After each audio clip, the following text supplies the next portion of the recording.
सिद्धेभ्यः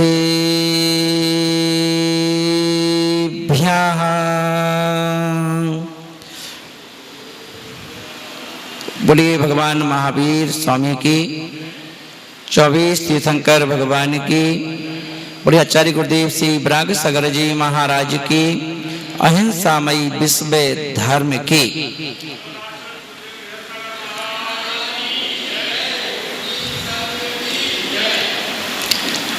हमारा जो जैन दर्शन का ध्वज है, ध्वज, और वह जैन दर्शन का जो झंडा है, सबको मालूम होगा उसमें कितने कलर हैं, उसमें कितने रंग हैं। जैन धर्म के झंडे में कितने रंग हैं?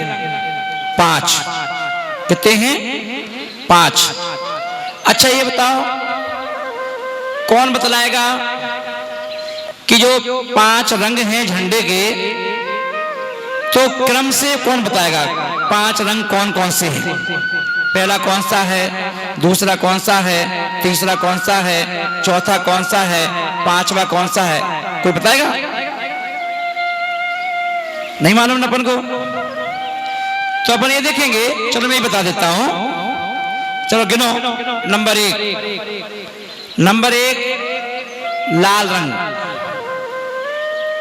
पहले सफेद, पहला सफेद, फिर दूसरा लाल रंग, पहला व्हाइट, दूसरा रेड, और तीसरा कौन सा आ गया?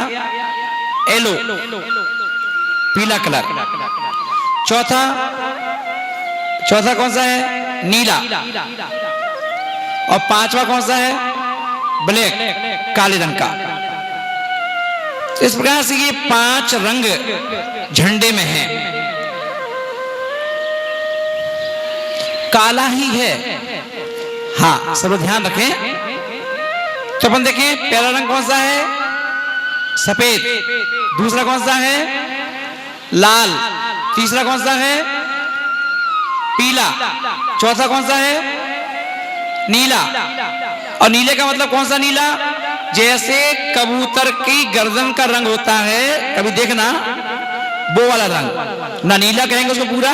कबूतर की जो गर्दन का रंग होता है यहाँ का, है ना, वो वाला रंग। और 5वां जो है वो काला रंग। अब ये 5 रंग एक झंडे में होते हैं। अब ये क्या है, कुछ कुछ बीच के विद्वान लोगों ने क्या है वो, काला रंग नहीं होना चाहिए, ऐसा नहीं होना चाहिए, झंडे में काले रंग का निषेध करते हैं अपन। तो अपन ये देखें कि इसका प्रमाण हमारे जैन ग्रंथों में नहीं आता है काले रंग का। हमारे जैन ग्रंथों में काले रंग के लिए ज्यादा उसको उछाला नहीं गया। तो अगर अपन देखें, काले ब्लैक बोर्ड से ही हमारी लाइफ बनती है ना। बच्चों को छोटे से ही और पढ़ाया जाता है, तो ब्लैक बोर्ड होता है, कहते हैं इसका ब्लैक बोर्ड, है ना, और उससे पढ़ाया जाता है, और उससे बच्चे अपनी लाइफ बनाते हैं। और अधिकांश हमारे भगवान जो हैं वो ब्लैक रंग के हैं, मूर्तियां काले रंग की हैं, है ना। तो अपन ये देखें कि काले रंग की कुछ विशेषताएं होती हैं, वो भी अपन बताएंगे।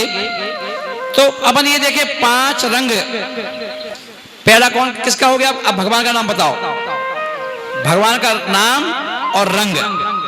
तो पहले भगवान कौन से हैं? नमोकार मंत्र में,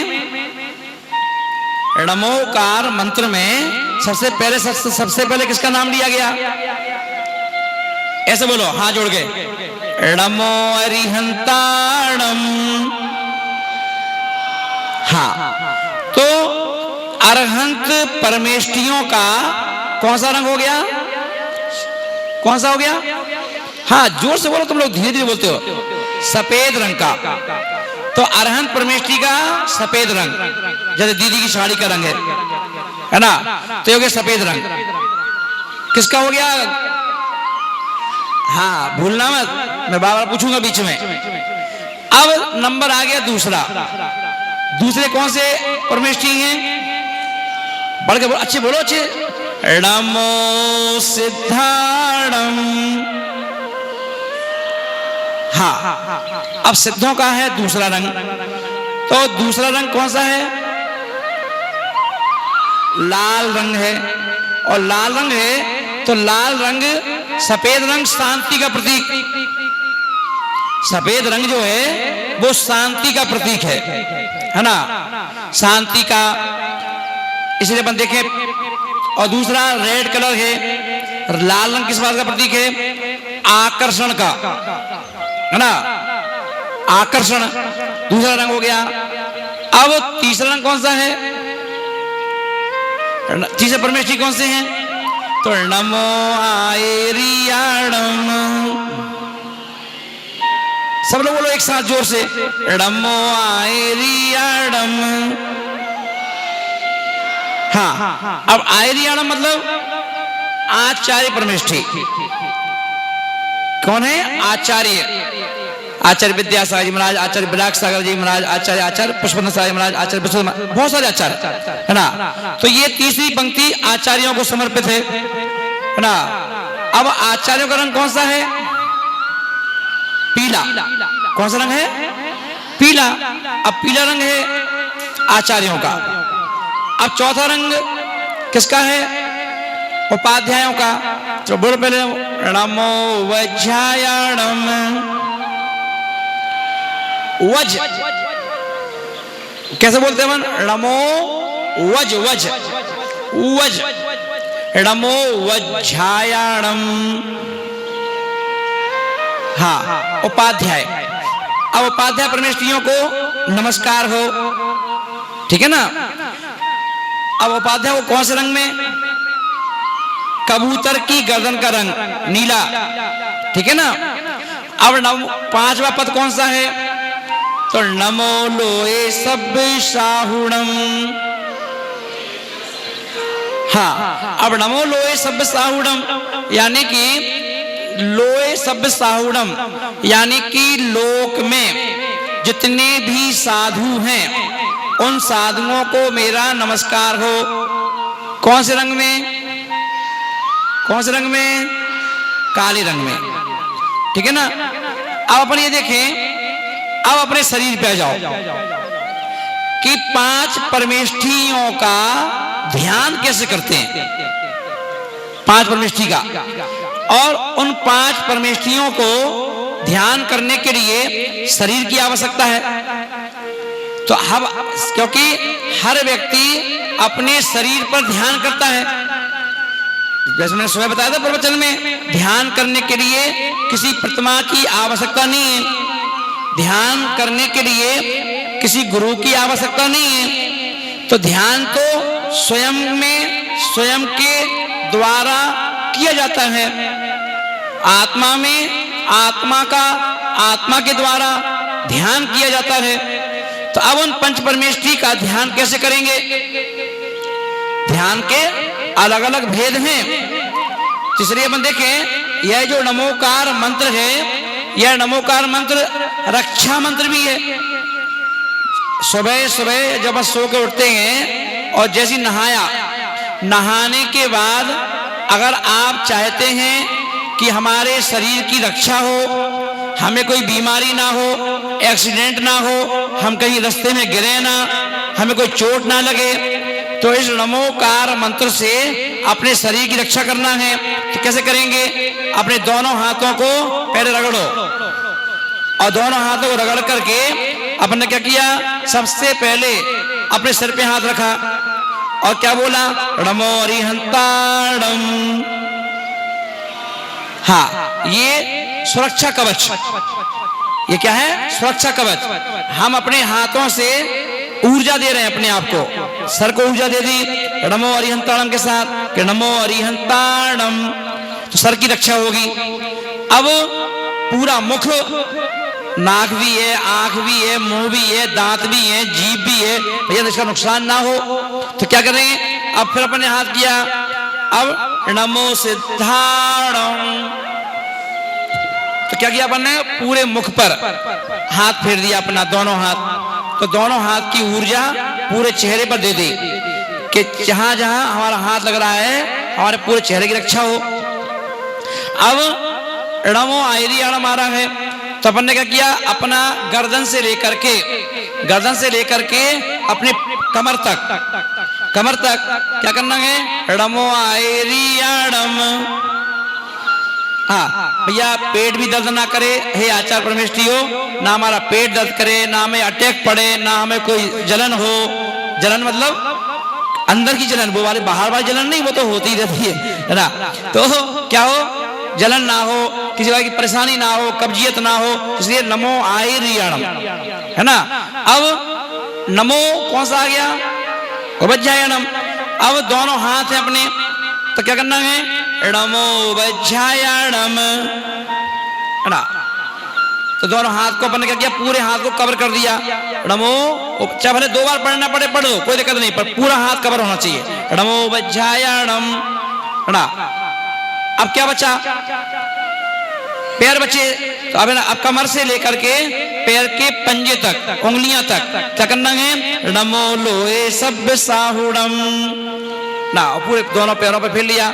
अब आपका ये हो गया सुरक्षा कवच, जिसे अपन को प्रतिदिन जब अपन घर से निकलते हैं, तो क्योंकि एक्सीडेंट तो बाहर ही हो सकता है, नुकसान तो बाहर ज्यादा डर है, तो इसलिए क्या किया अपन ने, सुरक्षा चक्र से अपने शरीर की रक्षा करके कवच बनाया, और अब अपन आराम से घर पे निकल गए, है ना। इतना प्रभाव है इसका। अब शरीर की रक्षा कैसे करें, शरीर पर ध्यान कैसे करें, ध्यान। अब कहीं अपन अकेले बैठ करके ध्यान करना है मान लो, तो अपन क्या करें, खुले आकाश में अगर बैठे तो बहुत अच्छा है, खुले आकाश में। अब क्या हुआ, अपन खुले आकाश में बैठ गए, छत पर बैठ गए, कोई पहाड़ पे बैठ गए, नदी का किनारे पे बैठ गए, है ना। और वहां बैठ करके अपन ने क्या किया, पालती लगाई। पहले चारों दिशाओं में क्या करो, 9 बार नमोकार मंत्र। शुरू कहां से करें, पूरब दिशा से। सब पूरब दिशा की ओर मुख करके 9 बार नमोकार पढ़ेंगे, और फिर 3 हाथ जोड़ेंगे और 3 बार। अब हाथ कई लोग यहीं घुमा देते हैं, ऐसे नहीं, हाथ का मतलब है अपने हृदय के नीचे से ले जाओ ऐसे, और सर के मस्तक के ऊपर से लाओ ऐसे, ये ऐसे 3 बार।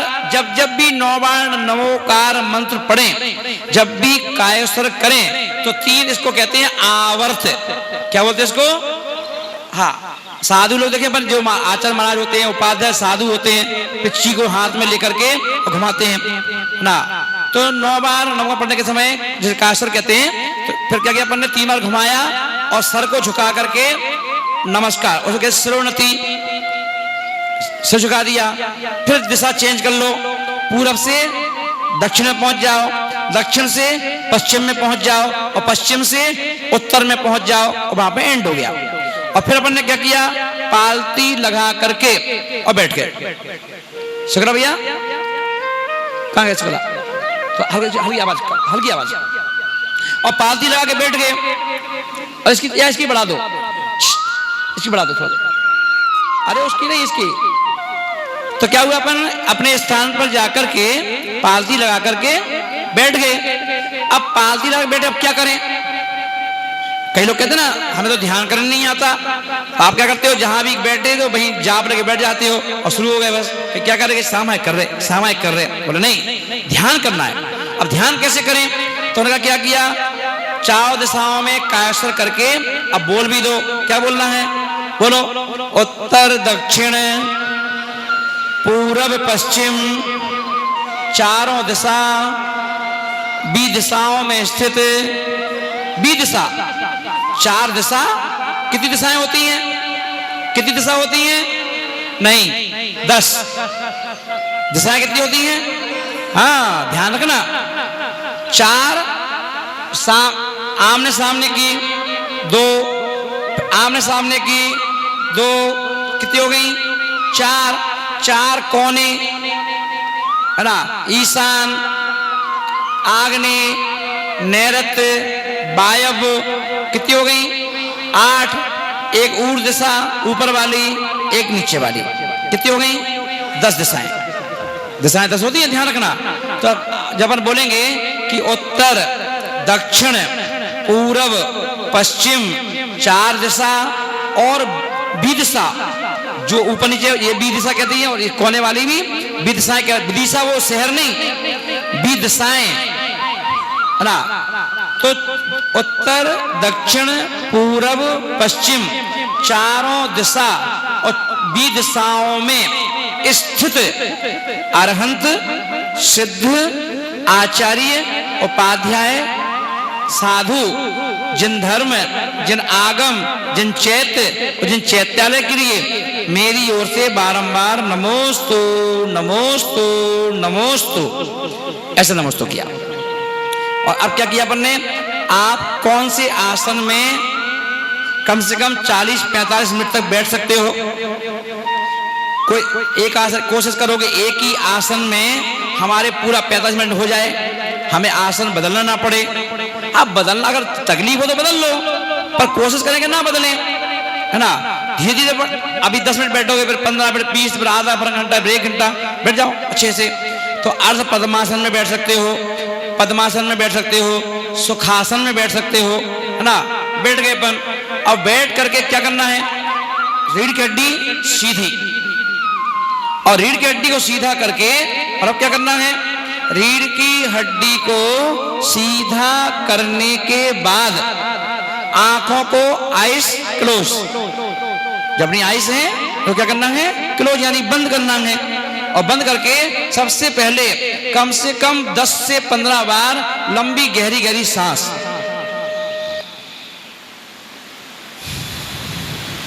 धीरे धीरे लेना है, स्लोली, और धीरे धीरे ही छोड़ना है। एक्सहेल इनहेल, है ना। क्या करना है, छोड़ना है, लेना है, और क्या करना है, फिर लेकर के कम से कम 20 बार सांस लेना और छोड़ना है। उसके पश्चात जब सांस ले ली, अब अपन बैठ जाओ, हाथ में हाथ रख करके, और हाथ में हाथ रख के बैठे, आंखें बंद कर ली। अब क्या करना है, मन में विचार करना है, 5 परमेष्ठियों को विराजमान करना है। कहां पर, अब देखिए, शरीर के 5 हिस्सों को, शरीर के 5 हिस्से ऐसे बनाना है जिनमें हमें 5 परमेष्ठियों को विराजमान करना है। सबसे पहले नमो अरिहंताड़म। हाँ, तो अब अपन देखें, हमारा शरीर जो है, हमारे शरीर का जम्बूद्वीप, जैसा अपन लोग कहाँ रहते हैं, जम्बूद्वीप में, तो हमारा पूरा शरीर जो है, सिर से लेकर के पैर के अंगूठे तक, इसको जम्बूद्वीप मान लो। ये क्या है, पूरा जम्बूद्वीप है। और जम्बूद्वीप के बीचों बीच सेंटर में क्या है, मेरू, एक मेरू है। तो हमारा शरीर का मेरू कहां पर है, नाभि, जो पेट में नाभि है, वो नाभि शरीर के बीच सेंटर में है, सर और पैर के जस्ट बीच में है, नाप करके, तो नाभि केंद्र है। तो इसलिए अपन ने क्या किया, नाभि केंद्र से ही ध्यान की हर बात उठती है, बीमारियां भी नाभि से ही उठती हैं। इसलिए नाभि केंद्र हमारे शरीर का मुख्य केंद्र है। इसलिए उस केंद्र पर अरहंत परमेष्ठी को विराजमान करते हैं कि हे अरहंत परमेष्ठी, हम आपको समूह शरण के साथ 8 प्रातिहार्यों के साथ हम आपको अपनी नाभि में आवाहन करते हैं कि आप हमारी नाभि में विराजमान होकर के मेरी नाभि कमल को, कितने कमल हैं, नाभि कमल, एक कमल होता है नाभि में, है ना। 2 कमल होते हैं, एक कमल हृदय कमल, एक नाभि कमल, है ना। तो इस प्रकार से दोनों कमल कैसे होते हैं, एक का मुख नीचे की ओर होता है, नाभि कमल का मुख ऊपर की ओर होता है, है ना। तो बोले कि हे भगवान, ऊपर का जो कमल है वो आपके छत्र का काम करेगा, नीचे कमल पर आपको विराजमान होना है, यूं बैठो ऐसे, और भगवान आप हमारी नाभि में विराजमान हो जाओ। तो ऐसे अपन ने क्या किया, अरहंत परमेष्ठी को विराजमान किया। अब बोले हमने नाभि को कौन से रंग से रंग दिया है, व्हाइट से, ध्यान रखना, क्या बात है राजकुमार जी। तो सफेद रंग की नाभि, अपन क्या करते हैं, मोबाइल में क्या होता है, मोबाइल में कोई छोटे अक्षर का अपन को दिखाई नहीं देते हैं, और उसको क्या कर लेते हैं, जूम कर लेते हैं, जूम, है ना। तो अपन अपने भावों के मोबाइल से अपनी नाभि को जूम कर दो, तो जो अभी छोटी सी नाभि है उसको नाभि बड़ी हो गई। अब उस बड़ी नाभि में अपन ने क्या किया, अरहंत परमेष्ठी विराजमान हो जाओ। तो जो भगवान की मूर्ति है, जो भगवान की मूर्ति आपकी आंखों में अच्छे से बसी हुई हो, उस मूर्ति को आवाहन करके अपनी नाभि कमल पर विराजमान कर दो। अब आपको क्या लग रहा है? देखो मेरी नाभि पर अरहंत परमेष्ठी विराजमान है ना। तो कहाँ किया अपने विराजमान? नाभि पर। कौन से रंग में? सफेद रंग में। मूर्ति कौन से रंग की है? वो भी सफेद रंग की। और बाकी चारों तरफ का मौसम कैसा है? वो भी व्हाइट, शिमला जैसा, जैसे कश्मीर होता है ना, कश्मीर, बर्फ, चारों तरफ बर्फ ही बर्फ, बर्फ ही बर्फ, और बर्फ बर्फ के बीच में भगवान भी सफेद। तो ऐसी मूर्ति विराजमान है, नंबर 1। अब नंबर 2, नाभि से हृदय कमल पे आओ। अब हृदय कमल पर अपन ने कहा नमो आयरियाणम, हे आचार्य परमेष्ठी, सभी आचार्य जो कि जहां जहां विराजमान हो, आप जब तक मैं ध्यान कर रहा हूं उतनी देर के लिए आप हमारे हृदय कमल पर विराजमान होइए। क्या कर दिया अपन ने? आवाहन कर दिया। कहां पर? हृदय पर। हृदय कमल पर आचार्यों को बिठा दिया। आचार्य महाराज बैठो, है ना। अब उनको विराजमान किया, नमो आयरियाणम। अब उसके पश्चात थोड़ा सा और ऊपर चले तो क्या आ गया? कंठ। जिस कंठ से अपन बोलते हैं वो कंठ आ गया।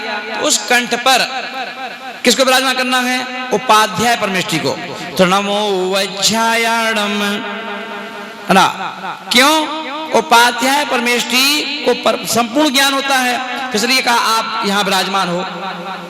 पूरा ज्ञान चाहिए हमको हमारे कंठ में कि, है ना। अब जनवाणी से क्या बोलते रोज सुबह? जनवाणी जब भी हाथ में लेते हैं तो क्या बोलना चाहिए? जनवाणी खोलो बाद में, पढ़ो बाद में, पहले क्या बोलना चाहिए, है ना, कि आन के मैया मोरे कंठ बिराजो, है ना, कि आन के मैया कंठ बिराजो, सुरसंगम की दाता, रख लाज हमारी जय जिन्ने बाणी माता। कहां विराजमान हो जाओ माता? कंठ में। तो यहां किसको विराजमान कर दिया अपन ने? उपाध्याय परमेष्ठी को। तो उपाध्याय परमेष्ठी जनवाणी का प्रतीक है, उनको विराजमान कर दिया। अब और ऊपर आए, क्या आ गया? मुख, है ना। अब जैसे हनुमान जी ने सूर्य को मुंह में रख लिया था, ऐसे ही अब उनको क्या करना है? अपने मुख को जूम करो। अपने मुख को अपन ने क्या किया? खुले हुए मुंह को जूम किया अपन ने। तो अपना मुंह जो इतना सा था अब इतना बड़ा होने दिखने लगा। अब उस मुख के अंदर जितने साधु परमेष्ठी हैं उनको विराजमान करना है। कहे भगवान, जो मेरी जिह्वा है, जिह्वा के सिंहासन पर आप सभी विराजमान हो जाइए। साधुओं को, है ना, उनको विराजमान कर दिया। अब पूरा मुंह कैसा है? वहां मुंह में कोई लाइट तो लगी नहीं है। लाइट लगी मुंह में क्या? किसी के नहीं लगी ना। तो वहां क्या है? अंधेरा। अंधेरा कैसा होता है? काला। तो काले रंग में साधु परमेष्ठी बैठे हैं। गुफा का प्रतीक है, गुफा। साधु सामायिक क्या करते हैं? गुफाओं में। ध्यान का करते हैं? गुफाओं में। किसी ने बोल दिया आप हमारे मुख की गुफा में आकर के विराजमान हो जाओ, इसलिए उनका रंग काला है। समझा गया, है ना। कभी मुंह में काला है ना, काला काला काला अंधेरा, वहां बैठ जाओ। तो साधुओं को किसी भी प्रकार के प्रकाश की आवश्यकता नहीं है। साधु हमेशा अंधेरे में भी ध्यान करता है, अंधेरे में ही रहता है ना। अंधेरे में ही अपनी आत्मा के प्रकाश का भान करता है, आत्मा के प्रकाश को प्रकाशित करता है, इसलिए काला रंग। बोले पूछा गया साधुओं को काला रंग क्यों दिया गया? तो कहा गया आचार्यों ने कि जो व्यक्ति साधु बन जाता है फिर उस साधु के ऊपर किसी भी व्यक्ति का रंग नहीं चढ़ता, क्योंकि काला रंग एक ऐसा रंग होता है दुनिया के सभी रंगों के कपड़े पर दूसरा रंग चढ़ जाता है। सफेद का काला कर, सफेद से लाल करवा लो, लाल से पीला करवा लो, मगर काले रंग पर कभी भी कोई दूसरा रंग नहीं चढ़ता है। तो बोलिए इसलिए साधु की आत्मा ऐसी होती है। वो संगीत कम करो, संगीत कम। तो क्या हुआ? साधु की आत्मा एक ऐसी आत्मा होती है कि चाहे वो राजाओं के यहाँ आहार करने जाएं, चाहे किसी सेठ के यहाँ आहार करने जाएं, चाहे कोई राजकुमारी उनके दर्शन करने के लिए आए, चाहे कोई नौकरानी आए, चाहे कोई रानी महारानी आए, कोई भी आए, उनके ऊपर किसी के रूप का, किसी की मुस्कुराहट का, किसी की भक्ति का रंग नहीं चढ़ता है। इसलिए वो साधु परमेष्ठी काले रंग के, उनको किसी का रंग नहीं चढ़ता। ऐसा नहीं कि कोई ने 10 दिन आहार दे दिया लगातार तो बस सोचा कितनी अच्छी है, रोज हमारा आहार करवाती है। किसी ने रोज अगर धोती दुपट्टा पहन के आहार दे दिया, खुश हो गए, देखो ये हमें रोज आहार करवाता है। अरे भैया तू नहीं करवाएगा तभी मेरा आहार होगा। अरे कम करो उसकी आवाज, क्या कोई ना कोई तो आहार करवाएगा। तो इसलिए उनको कोई अपेक्षा नहीं किसी से, करवाओ तो ठीक, नहीं करवाओ तो ठीक, आओ तो वेलकम, नहीं आओ तो भीड़ कम, क्या दिक्कत? हाँ भाई, आओगे तो पाओगे, नहीं आओगे तो पछताओगे, हमें क्या करना, इसलिए कोई दिक्कत नहीं। तो इसलिए उन पर किसी का कोई रंग नहीं चढ़ता है, इसलिए उनका रंग काला। आप समझ आ गया? अब मत करो कि काला नहीं होता, काला नहीं होता। हाँ, अब बता तो दो, आगे बढ़ते दो, अभी मुंह पे तो आए हैं। तो पहले मुंह में किसको विराजमान करो? साधु परमेष्ठी को। अब साधुओं के ऊपर और ऊपर चलो, ये आ गया मस्तक, है ना। तो मस्तक पर अपन देखेंगे ये होता है आज्ञा चक्र, दोनों भौं के बीच में, इसे क्या बोलते हैं? आज्ञा चक्र, है ना। जो हमारे पूरे शरीर के जितने फंक्शन हैं उनको यहां से आज्ञा देता है। तो यहां पर सिद्ध सदा बन गई है, क्योंकि यहाँ लोक का अग्रभाग आ गया, इसका है ही नहीं कुछ, सर आ गया। तो यहाँ पर सिद्धालय, ये सिद्धालय में पहुंच गए। तो यहाँ पर लाल रंग में, अब मस्तक को जूम करो और इसमें देखो कि पूरा मस्तक हमारा गोरा नहीं है, न काला है, कैसा है? पूरा रेड, लाल कलर का है। और उस लाल कलर में लाल कलर के ही सिद्ध भगवान विराजमान है। जो जिस रंग के हैं उस रंग के ही भगवान होंगे, वही रंग होगा, और वो विराजमान है। अपन ने सबको विराजमान कर दिया, पांचों परमेष्ठियों को विराजमान करके अब ध्यान करना है। ध्यान कैसे करना है वो अपन कल बताएंगे, टाइम हो गया क्योंकि। अल्लाह बोलो महावीर भगवान की